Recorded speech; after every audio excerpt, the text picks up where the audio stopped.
Keičiasi mados ir tendencijos ir kokių tik dietų jau šiais laikais nesam matę.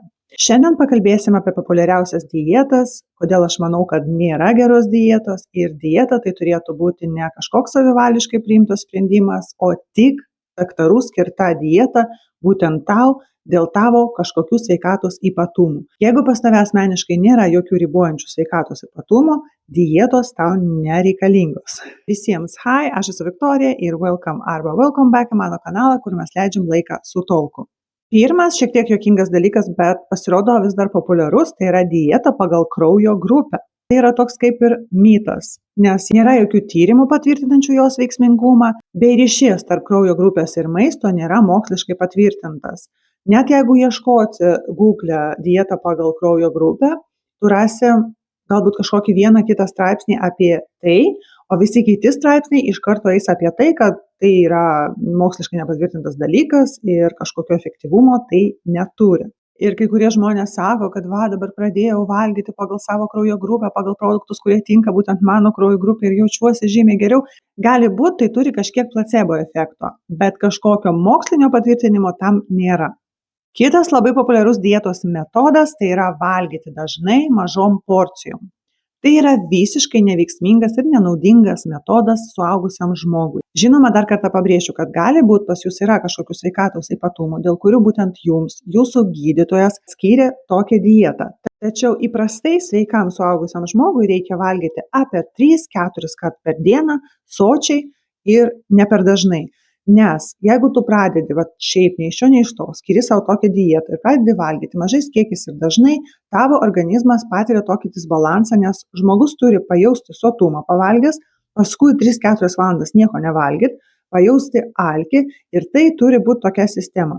Tuo atveju, jeigu tu nuolat palaikai kaip ir savo pilną skrandį, tavo skrandis nuolat kažką virškina, bet tu nuolat nesi kažkaip ir pilnai pavalgęs ir kaip ir nepajauti alkio jausmo, tu tiesiog disbalansuoji, tai yra kaip ir irgi mitybos sutrikimas, taip neturi būti. Suaugęs žmogus turi pavalgę be persivalgymo. Pasijuto sotumą, paskui jis turi energijos, daro savo reikalus, dirba ir po kokių 3-4 valandų vėl jaučia alkį, smegenys gauna signalą, kad reikia vėl energijos ir tu eini valgyti. Todėl bendrai sveikas suaugęs žmogus neturėtų valgyti dažnai mažom porcijom. Keto dieta.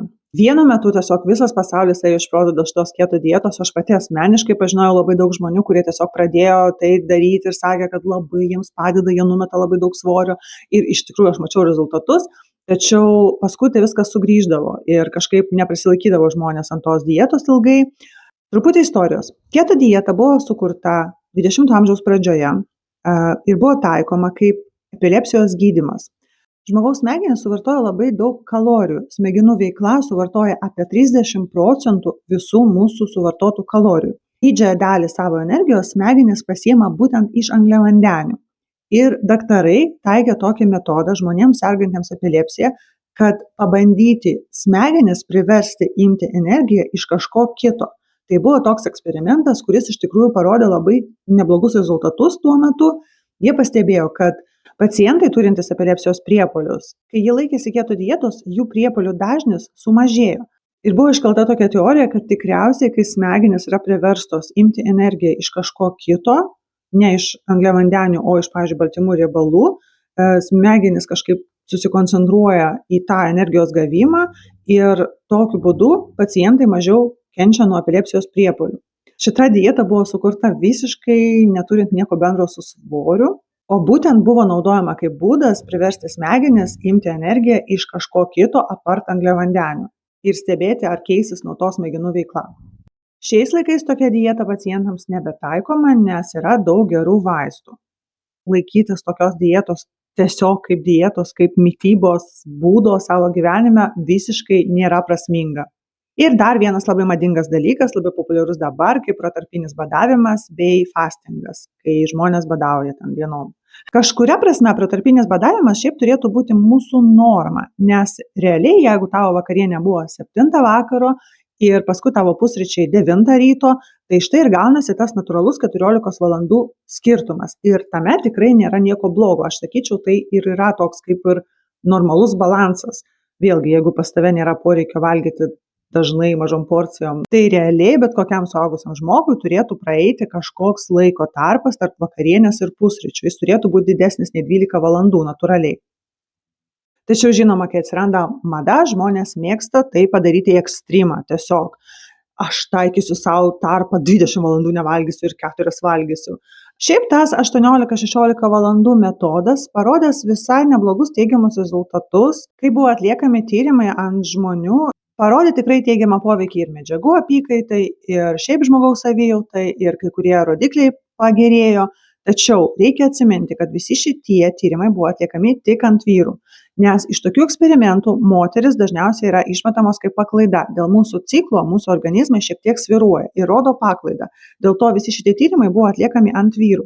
Aš žiūrėjau tokį podcastą, kurį labai rekomenduoju pažiūrėti visiems, kas šiaip iš tikrųjų, kas tobulina savo anglų kalbą ir kas domisi mityba, sportu ir ypač jeigu jūs esat moteris, tikrai patariu šį paklausyti. Ši daktarė, ji kalba ten labai daug apie moterų ir vyrų skirtumą, apie visus tos ypatumus, kuriuos moteriai svarbu žinoti sportuojant, kad suprasti, kad mūsų kūnas šiek tiek skiriasi. Ir pavyzdžiui, kai kurie tyrimai, kurie buvo atliekami seniau, ten 20 amžiaus dar vidury, ant vyrų kariuomenėse ir taip toliau, jie mums ne visą laiką tinka.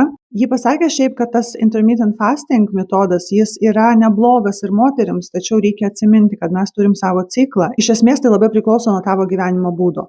Jeigu tavo gyvenimo būdas yra labai ramus, su mažai streso, labai daug sėdimo darbo ir mažai judi, jeigu tavo sportinė veikla yra labiau tokia raminanti, kaip meditacijos, joga, pilatesas, gal tada turi prasmės. Bet jeigu, pavyzdžiui, tu esi kaip aš, dirbanti 2 vaikų mama, jeigu tu esi moteris, kuri ir dirba, ir sportuoja, ir dar laikosi kažkokio tai fastingo, tas fastingas tau tik tai sukelia stresą. Tai tokiu atveju tu gali labiau jaustis išsekinta ir tavo natūraliai kortizolo lygis kils. Ir tokiu būdu tu lyg ir norėsi galbūt numesti svorio, jaustis geriau, bet iš esmės tu nemesi svorio, nes tavo organizmas bus tokiam surviving mode, tokiam, kuris sulaiko tą energiją, nes jis galvoja, kad jam pritrūks energijos, tavo organizmui jis tiesiog nenumeta to svorio, tu paskui daugiau turi tuo nuovargio ir tų cravingsų, tai aišku įtakoja tavo nuotaiką ir taip toliau. Dėl to, jeigu tu esi dirbanti ir veikli moteris, o dar jeigu turi vaikų ir ten, pavyzdžiui, neišsimiegi naktį, tai vis dėlto nereiktų daryti tokio ekstremalaus